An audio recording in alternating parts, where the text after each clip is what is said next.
In a pivotal Game 4 where Jokic and Murray looked human, it was the role players who stepped up and saved the evening in a crucial victory for the Denver Nuggets, as they now take a commanding 3-1 lead on the Miami Heat in the NBA Finals. We all must tip our caps to Aaron Gordon, who's just been flat out remarkable all postseason long for the Denver Nuggets. Former number 4 overall pick, a college star, former high school phenom, had a tumultuous career with the Orlando Magic before being acquired by the Denver Nuggets in 2020. He played for 5 different coaches in 7 seasons with the Magic, unable to find an ideal role in an ever-changing landscape. To be able to accept the fact that you may never be a number 1 or even a number 2, but to be able to contribute as a high-level role player and to stay ready when your number is called is extremely impressive. Last night, that moment came for Aaron Gordon, and boy did he deliver. 27 points, 6 rebounds, and 6 assists, and 42 minutes played for Aaron in Game 4 of the Finals, without a doubt the biggest game of his life. Gordon is best utilized as a screener and a cutter, which makes him a great running mate for Jokic and Murray, who both can find Gordon in the right spots. In this year's playoff run, 66.2% of Gordon's made shots have been assisted. Last night, Miami dared Gordon to beat them by himself, so he did.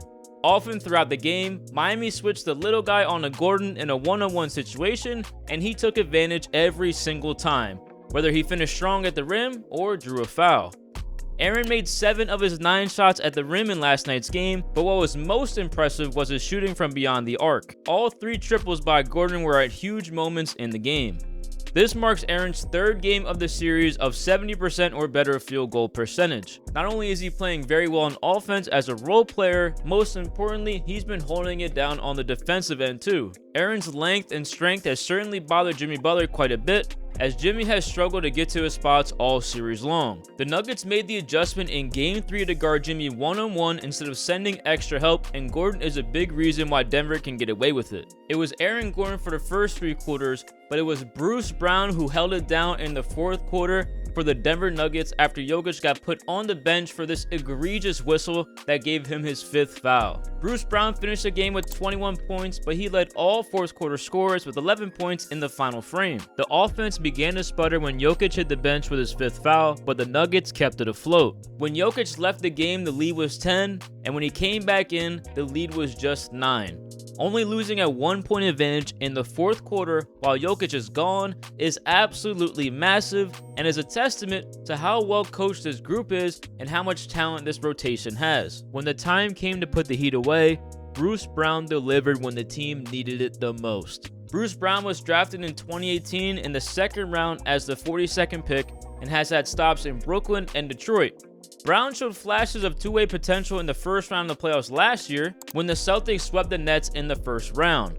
For whatever reason, Brooklyn had no desire to bring him back, so he found a larger role for himself in Denver, signing a 2-year deal with a player option, which he most certainly will be opting out of after this season. Bruce Brown will be getting a bag, regardless of the outcome of the series, although it seems very likely that the Denver Nuggets will be NBA champions. As far as the Miami Heat are concerned, I think their window to possibly steal the series was slammed shut during that 5-minute run in the 4th quarter when Jokic was on the bench. It was a gift to Miami from Scott Foster, and they did nothing with it. I was totally stunned when Coach Malone did not use his challenge to give them a chance to revoke the foul, but it turns out that it didn't matter anyways. Jimmy certainly hasn't been the same guy he was against Milwaukee, but the biggest factor in Miami's offensive struggles is the fact that Gabe Vincent and Max Strus have become completely unplayable, and you must give credit to Denver's defense as a team to make them uncomfortable. In games 3 and 4, Gabe Vincent has shot a combined 3 for 16 while shooting 1 for 10 from 3. Max has been way worse, 5 for 31 for the entire series while shooting 5 for 26 from 3. I thought Kyle Lowry gave Miami some great minutes in Game 4, so I would fully expect a lineup change from Coach Spoelstra as a last-ditch effort to extend this series. Only one team in NBA history has overcome a 3-1 deficit, and that team featured LeBron James at the peak of his powers. I've seen crazier things, but it's not looking great for Miami.